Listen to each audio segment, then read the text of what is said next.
गेल्या अनेक महिन्यांपासून इस्पुर्ली प्राथमिक आरोग्य केंद्राला वाली कोण आहे का अशी स्थिती निर्माण झाली। कारण खासगी रुग्णालयात उपचार न परवडणारा रुग्ण येथे दाखल होत असतो, मात्र मुळात अपुरे असणारे कर्मचारी कधी वेळेपूर्वीच गायब झालेले असतात। हे चित्र आता रुग्णांच्या परिचयाचं झाले।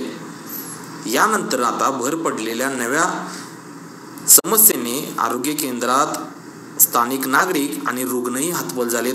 कारण या रुग्णालयाचा मुख्य डॉक्टरच वारंवार गायब होऊ लागलाय। सकाळी 11:30 वाजले तरी त्यांना या रुग्णालयात येण्याचा विसर पडलेला होता। मात्र अनेक वेदना घेऊन रुग्णांनी जायचं कोणाकडं म्हणून सकाळपासून रुग्ण देखील रांग लावत या रुग्णालयाच्या दरवाजापर्यंत डॉक्टरांची वाट पाहत बसलेले होते। गेल्या काही दिवसांपासूनचं हे चित्र आहे।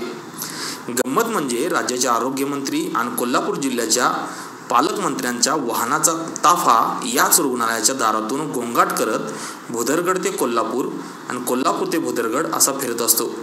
मात्र त्यांना अशा प्रश्नांसाठी वेळ नसावा कदाचित, म्हणून ते पुण्या मुंबईच्या रुग्णालयांना भेट देत त्यांचे फोटो टाकत मोठ्या मोठ्या घोषणा करत असावेत। मात्र त्यांना या प्राथमिक आरोग्य केंद्राबाबत काही देणं घेणं राहिलेलं नाही का असा सवाल आजच्या घडीला खडा होतो। दुसऱ्या बाजूला आमचं गोरगरिबांसाठीचं सरकार असं म्हणत आमदारपदी निवडलेले लोकप्रतिनिधी या समस्येकडे लक्ष द्यायला तयार नाहीत।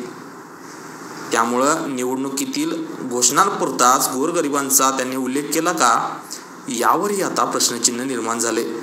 मात्र मरणपंथाला लागलेल्या प्राथमिक आरोग्य केंद्राकडे वळून पाहायला एकाही नेत्याला आजच्या घडीला वेळ नाही असंच यातून सिद्ध होतं। त्यामुळं रुग्णांपूर्वी मरणपंथाला लागलेले इस्पुर्ली आरोग्य केंद्र जगवावं लागेल हे कटू सत्य आजच्या घडीला स्थानिक नेते, आमदार, राज्याचे आरोग्यमंत्री आणि जिल्ह्याचे पालकमंत्री यांना स्वीकारावंच लागेल। त्यामुळे या इस्पुर्ली प्राथमिक आरोग्य केंद्राला वाली कोण हा सवाल आजच्या घडीलाही तसाच कायम आहे असंच म्हणावं लागेल। अशाच नवनवीन अपडेट्ससाठी डिजिटल कोल्हापूर चॅनेलला सबस्क्राईब करायला विसरू नका। आमच्या फेसबुक, इन्स्टालाही नक्की फॉलो करा।